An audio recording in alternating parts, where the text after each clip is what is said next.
chapter 6, chapter 17, text 39, and 39 doesn't have a purport, but it's 39 on the board. Doesn't have a purport? Doesn't have a purport. So, but still, we'll recite the verse together since it's on the board, so we do that. And I will just, I will read 40, which does have a purport, and we'll also include text, verse 41, which doesn't have a purport, because after 41 we start a new chapter. So like that. Or we can start together. Eta te sarvam akyatam yat mam tam pariprichasi vritrasya asura jate cha karanam bhagavatmate etate sarvam akyatam etate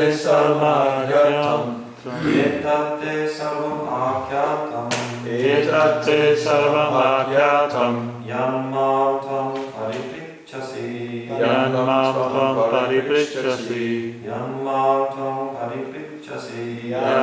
tvam pariprichasi vrityasasura jatescha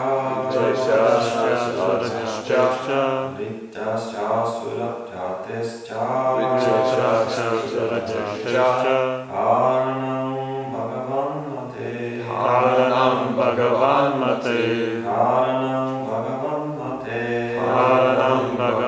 Mate Etat sarvam akyatam Yanmam tvam pariprichasi Vritrasasura jatescha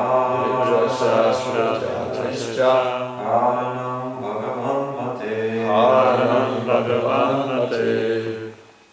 Etate sarvam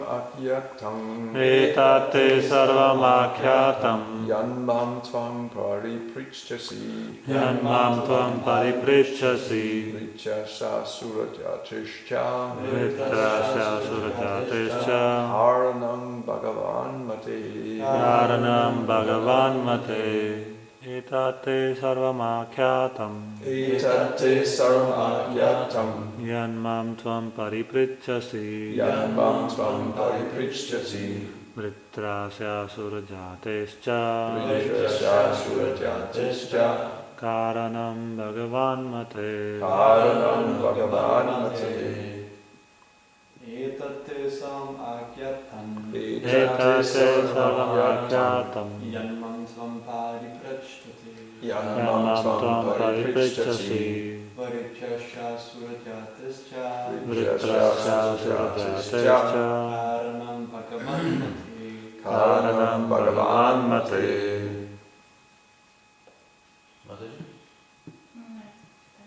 Etate sarvam akyatam Yanmam tvam pariprichasi Vritrasya surajatescha Karanam Bhagavan Mate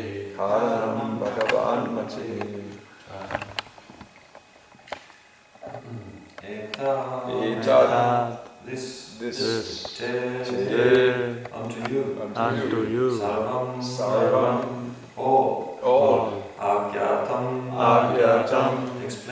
explained yat which ma me tvam you pariprichasi asked Vritrasya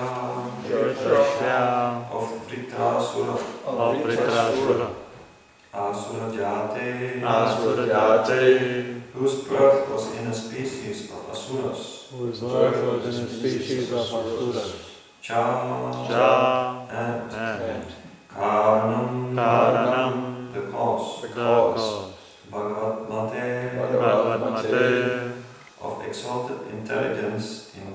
consciousness. Exalted Intelligence and Krishna consciousness. Translation by His Divine Grace, HG Bhaktivedanta Swami Srila Prabhupada. My dear King Pariksit, you inquired from me how Dhritarashtra, a great devotee, took birth in a demonic family. Thus I have tried to explain to you everything about this. So I'll just read text 41.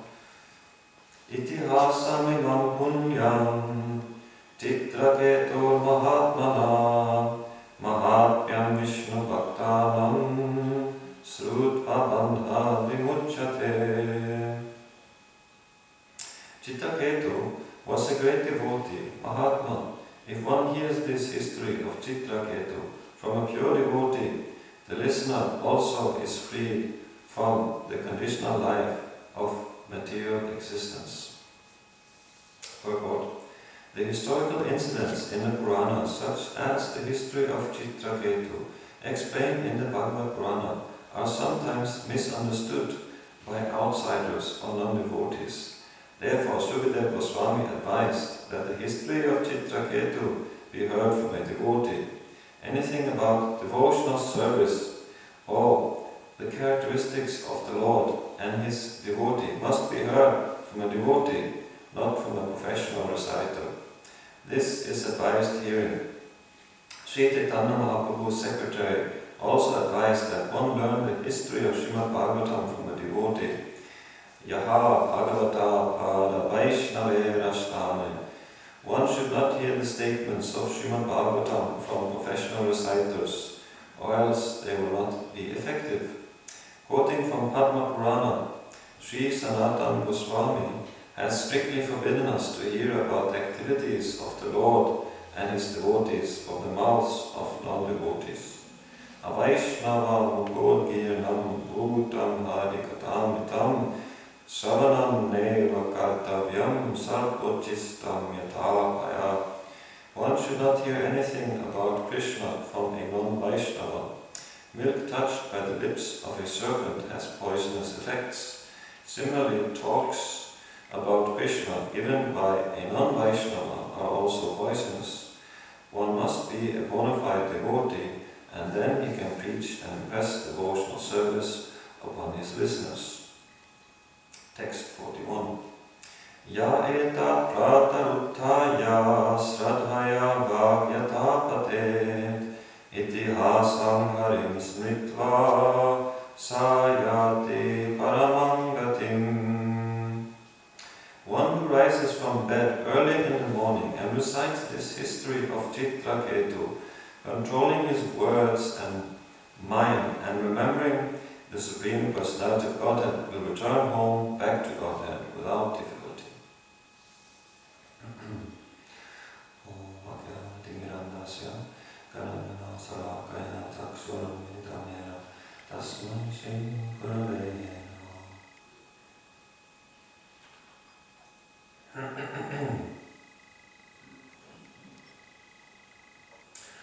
So Maharaj Pariksit is very much eager to hear further about Vritrasura.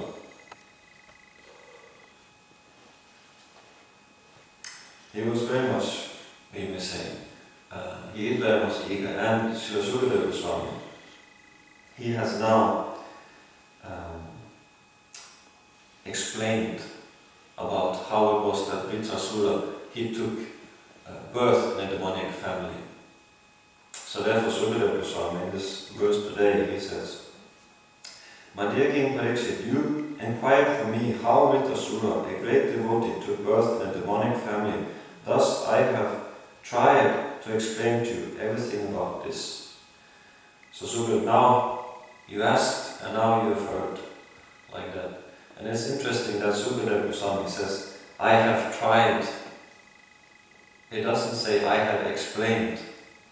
And this is also important because a devotee is well aware that success or failure is not in his hands. Success or failure is the monopoly of the Supreme Lord to grant. Like it is not within the, you can say, control of even a pure Vaishnava success or failure, ultimately, the pure Vaishnava, he knows that ultimate success and failure, that depends upon the Supreme Personality of Godhead. So it's out of that understanding, that etiquette, he says, I have tried, I have done my best. But as we know, the result itself is glorified by all acharyas. And Srila Subhadra Goswami is glorified as one of the Mahajanas who attained perfection by chanting. And the next, and also one little thing we can, about the principle of humility in relation to speaking about the Lord. We can also remember the example of Srila Sudha Goswami, who states before he begins to answer the question of the sages of Naimisharanya, and he states that he will try to explain or try to answer the questions as far as his knowledge reaches, just as birds fly in the sky according to their own capacity. So in that way, Sudha Goswami said, I will explain to you what I've understood. Like that. So this honesty and understanding that perfection is the monopoly of the Supreme Personality of Godhead. A Vaishnava, he admits, does not try to pose himself as more learned or something else than what he is not. He acts under the scope of reality, and that's why we also have statements by Bhaktisiddhanta Saraswati Thakur. He ends his writing by Krishna willing.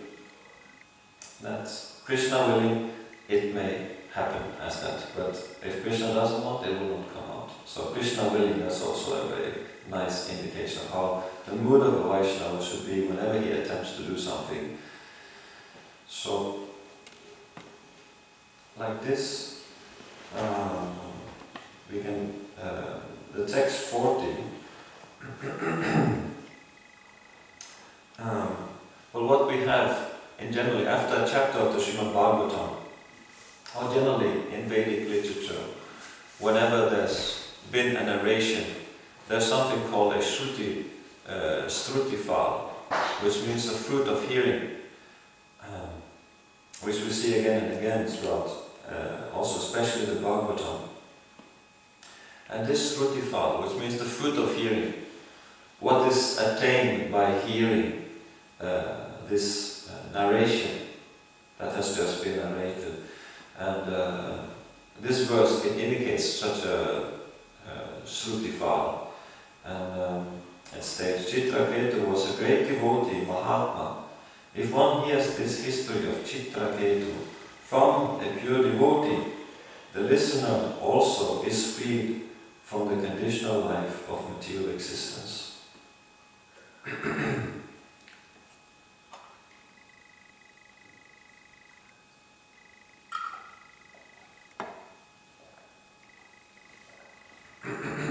So we hear that this narration in itself is potent enough to grant one liberation from material existence.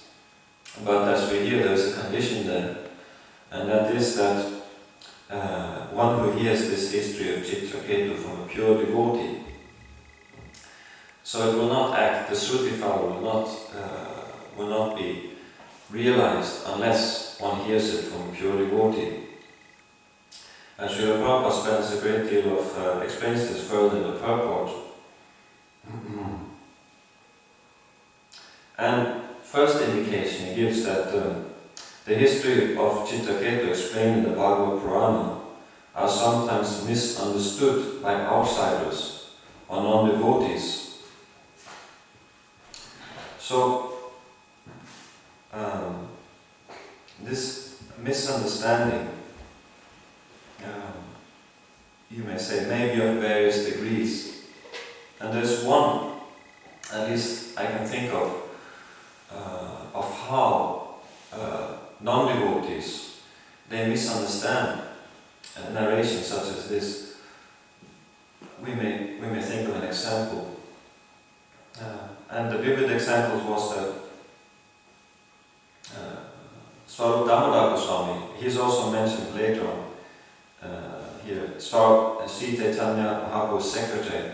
So what would happen in Jagannath Puri, that Mahaprabhu, he would always get guests and they wanted to perform, they wanted to present poems, they wanted to present songs for the listening of Chaitanya Mahaprabhu. But Chaitanya Mahaprabhu, he would have all these guests, they would have it go through Swarup Damodar Goswami first. So that Swarup Damodar Goswami had the service to detect in the poetry of if there was any rasa bas, particularly if there was any rasa bas. And rasa bas means, you can say, mixing of rasas, incompatible rasas. And that mixing of incompatible rasas, when that is there, then the Chaitanya Mahaprabhu, he could not get any pleasure. He could not get any satisfaction out of such a presentation. So one thing that spoils, you can say, a service, you can say, which blocks devotional service, or simply you can say, it obstructs devotional service if there's any kind of rasa bas. And so one may have faulty understandings about Chitraketu. I think of him as, you can say, well, we say one example is that the caste brahmanas, they think that devotees, because they're born in a Western country, they are mechas, and they cannot be considered devotees because they took birth in a mecha country. Or one who was born in a low caste, he cannot be a Vaishnava because he was born in a low caste. So this is a prevalent understanding. So one may apply this to Chitraketu. Well, he took birth in a demonic family, so how could he become a great Vaishnava? And we see the caste Goswamis were criticized by Bhaktisiddhanta Saraswati Thakur because they applied this logic that this person is born in a low caste, how can he be a Vaishnava? It's not possible to be a Vaishnava unless you're born in a Brahminical caste, in a Brahminical family. So these are some ways which the acharyas have indicated misunderstandings, which may be there, we can think of.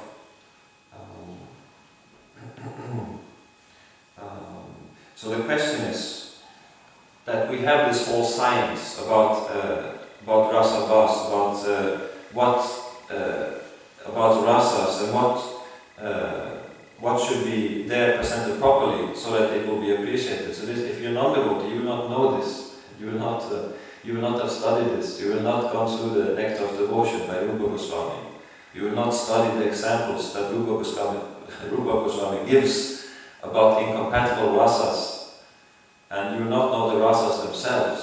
You will not be educated. So if you're not educated, how will you be able to present the things properly?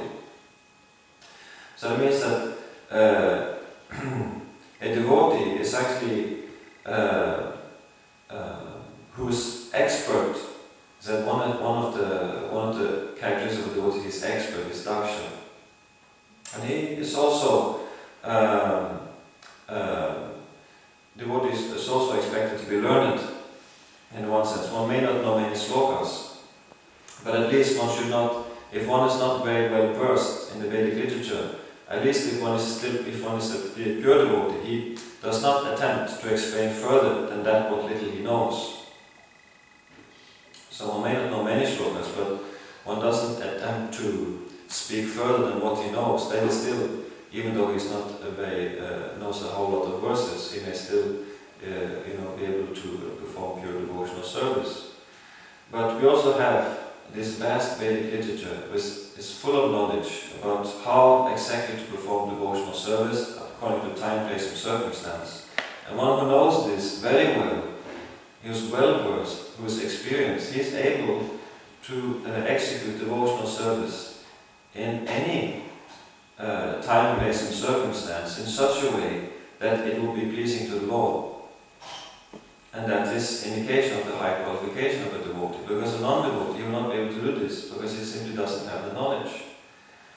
Or like they say, an immature devotee beginning stages, who's ambitious and bold and may try to go further than what his realization is, he will commit an error, and he will commit rasabhas, and he will end up displeasing the Lord and displeasing the devotees. But that for him is a learning experience, because even though a devotee is a beginner and he is bold, by his boldness he is corrected. Just you may say, as a child you may commit small offenses. The child is corrected, so the child learns. So in that sense, devotees beginning devotees may make mistakes, but if they are humble enough to be corrected by the mistakes, then they will make advancement. Then they will not commit the same mistakes again.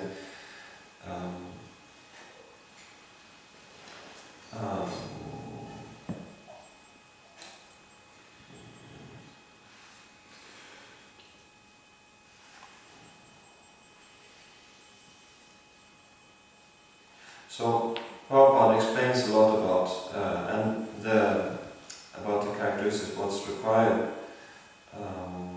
And the last thing which I thought was worth mentioning, that one must be a bona fide devotee, and then he can preach and impress devotional service upon his listeners. So I thought we could try to look into this. What does it mean to be a bona fide devotee? What's the bare minimum? What's the requirements actually needed in order to preach, in order to impress upon the minds of others about devotional service? What's required there? Well, we can see that there's different indications. For first of all, the daughter of Shyamasundar, Malati, what was her name? Saraswati, little Saraswati. She was appreciated by Srila Prabhupada because she basically only knows one thing. Do you know who's Krishna? She will go with it. Krishna is the Supreme Personality of Godhead. And Prabhupada would say, that's it, she's a perfect preacher. Because what she had understood, because she meant it, she was not lip doing, saying, she was saying with conviction that Krishna is the Supreme Personality of Godhead. And Srila Prabhupada would appreciate that she's a preacher. So she didn't know many slokas like that. She couldn't establish that Krishna was the Supreme Personality on a basis of on a various number of slokas, from the Bhagavatam. She could have established that on a personal person on the Bhagavatam, but she didn't. She simply said that Krishna is the Supreme Personality of Godhead. But so we see that according to her status, she was preaching, and that preaching was accepted. While other devotees who was endowed by Srila Prabhupada, because they were not following the regular principles, they were not chanting the 16 rounds, as one manager actually was criticized by Srila Prabhupada. If he doesn't chant his 16 rounds, then how can he? How will he be able to manage properly? Although there are other instances where Prabhupada was very much, you can say, lenient towards managers on chanting the rounds. Like Arjuna, he didn't have time to chant rounds. But we find indication also that it depended on who was the case, which case we're speaking about. So the point here is that the expectations are different according to the status of the devotee in question. For example, for a devotee who is staying in the temple, like that, it's expected that one rises from Mangalarti, and it is expected that one chants 116 rounds of Hare Krishna mantra.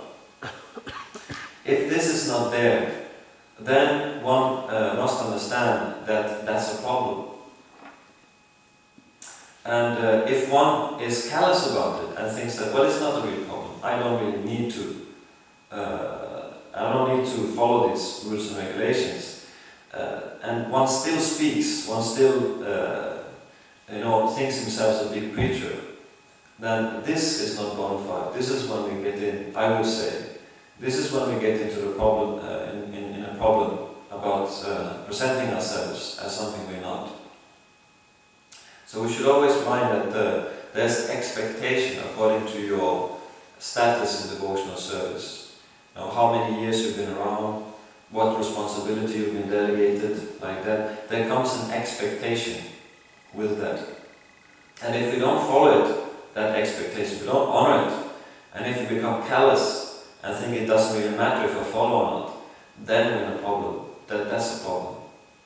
And that will only be tolerated for such and such amount of time before we'll be corrected. Then we'll get the stick. And if we happen to get the stick, still we shouldn't worry, because the stick is also for our good. You know, in devotional service, you cannot, even the punishment or correction is done with is done out of love and concern. So, but these things we should consider, because why should we invite the stick? It's not that Krishna, he wants to punish us. It's not that the spiritual master, he wants to punish us. But if we act in such a way that we need to be punished in order to be corrected, then what can be done? It has to be, the spiritual master has to do it. This is duty. So we shouldn't want to put the authority or the spiritual master in such a position that he needs to correct us, that we have to be corrected. That's not intelligence. That's not the sign of an intelligent devotee. As we know, there is different ways in which to execute devotional service, in ways in which to serve the spiritual master. And as we know, there's a very well-known example of this by the sons of Yayati, who were requested by Maharaj Yayati for their youth in exchange for his old age. And as we know, he had some sons which flatly refused that we will not accept your old age because simply we don't want to do that. So, sorry. So that was flat refusal, which was there. And then there was Maharaj Yayati, who was also son of, Maharaj, it was, sorry I missed it. Who was the son of Maharaj Yayati? He had 5. Huh? He had 5. Yadu was one. Yadu, yes. Thank you very much. You had 5 sons. Do you remember the names of the ones that flatly refused? Anu, Torvasu. Torvasu. There's a third.